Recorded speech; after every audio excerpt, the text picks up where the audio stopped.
আসসালামু আলাইকুম প্রিয় ভিউয়ার, সবাইকে আমার চ্যানেলে স্বাগতম। সবাইকে ফুলের শুভেচ্ছা জানাচ্ছি। আজকে আপনার চমৎকার একটা টপিকস নিয়ে আসছি, সেটা হচ্ছে গিয়ে ইংরেজির কয়েকটা গুরুত্বপূর্ণ স্ট্রাকচার। ইংরেজি একটা ফরেন ভাষা, আমরা জানি। ইংরেজি বর্তমানে ইংরেজি যুগ, ইংরেজি ছাড়া কোনো মতেই চলা সম্ভব না। ইংরেজি যারা বলতে গিয়ে আটকে যাচ্ছি, থেমে যাচ্ছি, কথা বলতে গিয়ে আর কথা আসতেছে না, তাদের জন্য আজকের ভিডিওটা খুবই গুরুত্বপূর্ণ। না টেনে আশা করি পুরো ভিডিওটা দেখলে অবশ্যই আপনার সমস্যা জড়তা দূর হয়ে যাবে। তো আমরা তাহলে আমাদের ম্যাজিক্যাল বাংলা টু ইংলিশের কিছু গুরুত্বপূর্ণ সেন্টেন্স আলোচনা করব, যে সেন্টেন্সগুলি আমাদের প্রতিদিনের নিত্যসঙ্গী, অর্থাৎ আমরা প্রতিদিন বাংলা বলতে গিয়ে এই সেন্টেন্সগুলি ব্যবহার করি, কিন্তু এগুলি সঠিক ইংরেজি না জানার কারণে আমরা সঠিকভাবে বলতে পারি না, অনেক জায়গায় লজ্জা পেতে হয়। তো যদি আমরা স্মার্টলি এই সেন্টেন্সগুলি বাংলা ইংলিশ বলতে পারি, তাহলে ইনশাল্লাহ আমাদের ইংলিশের জড়তা দূর হবে এবং ইংলিশে সবার কাছে আমাদের স্মার্টনেস বজায় থাকবে। ম্যাজিক্যাল বাংলা টু ইংলিশে সবাইকে স্বাগতম। আচ্ছা, আজকে আমরা কয়েকটা সেন্টেন্স আলোচনা করব, যে এই সেন্টেন্সগুলি যেগুলি আমরা একটা সেন্টেন্স দিয়ে একাধিক সেন্টেন্স তৈরি করতে পারবো। আচ্ছা, যেমন এখানে আমি আগে লিখে রেখেছি, সময় সময় যাতে সেভ হয়। যেমন লাভ নেই, আমরা এই লাভ নেই এই সেন্টেন্স দিয়ে তৈরি করব কি, যেমন লাভ নেই, it is no, it is no use, অর্থাৎ লাভ নেই প্লাস বার প্লাস আইএনজি, অর্থাৎ বার প্লাস আইএনজি এরপরে ইউজ করব। যেই বারটা ইউজ করবো এবার শেষে আইএনজি দেবো। যেমন অভিযোগ করে লাভ নেই, অভিযোগ করে লাভ নেই, তাহলে কি হবে? It is no use complaining, it is no use complaining, অভিযোগ করে লাভ নেই, অর্থাৎ অভিযোগ করে লাভ নেই, তাহলে কি হবে? It is no use complaining. আচ্ছা, যেমন চিৎকার করে লাভ নেই, ইট ইজ, চিৎকার করে লাভ নেই, তাহলে কি হবে? It is no use shouting, চিৎকার করে লাভ নেই, it is no use shouting. তাহলে আমরা কি করব? এই যে ইট ইজ নো, এই ইট ইজ নো এটা ঠিক থাকবে, ইট ইজ নো এটা ঠিক থাকবে, লাভ নেই অর্থাৎ লাভ নেই পর্যন্ত কি রাখবো আমরা? It is no. এরপরে যেই কথাটা বলতে, যেমন চিৎকার করে, অভিযোগ করা, অপেক্ষা করা, মানে কোনো কিছু চাওয়া পাওয়া, এসব যেটাই হোক, আমরা এরপরে ওই এটার ভার্বের শেষে আইএনজি যোগ করে দেবো। যেমন চিৎকার, শাউট, তাহলে এটার শেষে আইএনজি যোগ করলে শাউটিং। যেমন অভিযোগ, অভিযোগ হচ্ছে কমপ্লেইন, তাহলে শেষে আইএনজি যোগ করলে কমপ্লেইনিং। তাহলে কি? চিৎকার করে লাভ নেই, তাহলে it is no use shout, I N G যোগ করলে shouting, it is no use shouting, চিৎকার করে লাভ নেই। আচ্ছা, এরপর আছে অপেক্ষা করে লাভ নেই। কি আছে? অপেক্ষা করে লাভ নেই, তাহলে it is no use, it is no use ঠিক থাকবে। যেমন অপেক্ষা ইংলিশ কি? ওয়েট, তাহলে এর সাথে আইএনজি যোগ হলে কি হবে? ওয়াইটিং। তাহলে অপেক্ষা করে লাভ নেই, it is no use waiting. তো দেখেন শ্রোতারা, যারা আমার প্রিয় দর্শক আছেন বা যারা আমার চ্যানেলে সবসময় ভিডিও দেখেন, অথবা যারা নতুন আসছে দেখতেছেন, সবাইকে স্বাগত জানাচ্ছি। তো সবাইকে বলতেছি, দেখেন আমরা এখানে এই যে অপেক্ষা ইউজ করলাম, চিৎকার ইউজ করলাম, তারপরে যে অভিযোগ ইউজ করলাম, তো এইগুলি এক একটা ভার্ব, এরকম অসংখ্য ভার্ব দিয়ে আপনারা এই ইউজ, নো ইউজের পরে বা নোইজের পরে কি আরো সেন্টেন্স তৈরি করা যাবে না? অবশ্যই যাবে।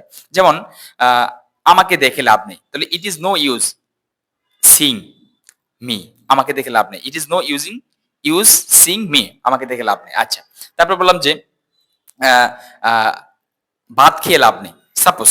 আচ্ছা, তাহলে it is no use eating rice, ভাত খেয়ে লাভ নেই। আচ্ছা, তারপর বললাম যে আহ, আহ, আহ, কলা খেয়ে লাভ নেই, তাহলে it is no use eating banana.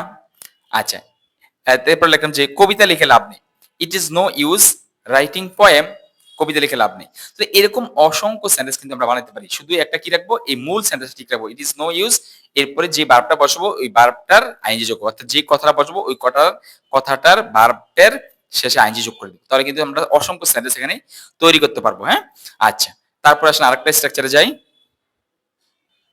It is my turn, এবার আমার পালা। আমরা সবাই এসব কথা বলি, এবার আমার পালা, এবার তোমার পালা, এবার রেস্টুরেন্টে আমি গতকাল খেয়েছি, এবার তোমার পালা, তুমি আজকে বিল দিবা, এরকম কথা বলি না?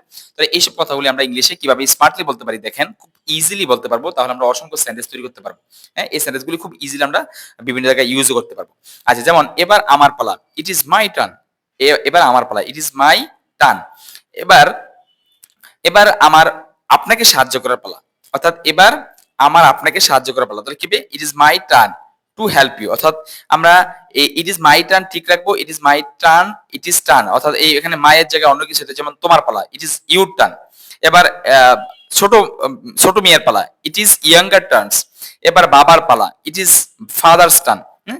তারপরে এই পর্যন্ত ঠিক রাখার পরে তারপর আমরা টু এর পরে একটা ভার্ব দিব, যে ভার্বটা আমি ইউজ করে, যেমন সাহায্য করা বললাম বা অন্য কোনো যে কোনো ভার্ব ইউজ করতে চলে, আমরা সেখানে এই টু এর পরে ভার্বটা ইউজ করে এরপরে অতিরিক্ত অংশ যেটা আসে ইউজ করে।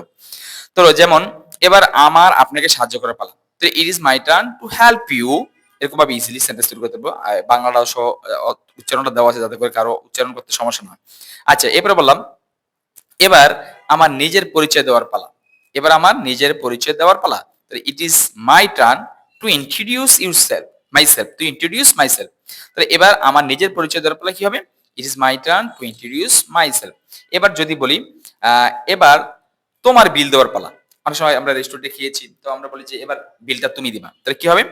এবার তোমার বিল দেওয়ার পালা, তাহলে ইট ইজ ইউর টার্ন, এবার তোমার পালা টু পে দ্য বিল, বিল দেওয়া, অর্থাৎ এবার তোমার রেস্টুরেন্টে বিল দেওয়ার পালা। এরকম সেন্টেন্স আমরা অনেক সময় বলি। আচ্ছা, এবার আমরা বললাম যে এবার তোমার মারার পালা, অর্থাৎ আমি এতক্ষণ লুডো খেলছি বা যে কোনো একটা খেলছি, আমি এখন মেরেছি, এবার তুমি মারবা, তাহলে it is your turn to play, অর্থাৎ এবার তোমার পালা বা তোমার খেলার পালা। আচ্ছা, এবার বলো এবার তোমার লেখার পালা, তাহলে কি হবে? ইট ইজ ইট ইজ এই মায়ের জায়গায় you, it is your turn, ইহা it is it is your turn to write, এবার তোমার লেখার পালা। এবার তোমার দেখার পালা, তাহলে কি লিখবো? ইট ইজ ইউর টার্ন, এবার তোমার টু সি, দেখা, অর্থাৎ ইট ইজ ইউর টার্ন, এবার তোমার দেখার পালা। আবার বললাম যে এবার মায়ের রান্না করার পালা, তাহলে কি হবে দেখেন সেন্টেন্সটা? ইট ইজ মম টার্ন, অথবা it is mother turn, mother turns, third person singular দিলে ভার্ব শেষে এস বাই এস দিব আমরা। তাহলে it is mother turns to cook, অর্থাৎ এবার মায়ের রান্না করার পালা। আচ্ছা, এবার বললাম যে বাবার অফিসে যাওয়ার পালা, তাহলে কি হবে? It is father turns, it is father turns to go office, to go office, to এর পরে ভার্ব ওয়ান, হ্যাঁ, to go office, to go office. আচ্ছা, এরকম ভাবে আমরা ইট ইজ টার্ন ইউজ করে, অর্থাৎ এটা আমরা সাবজেক্ট যেকোনো বা অবজেক্ট যেকোনো কিছু দিতে পারি।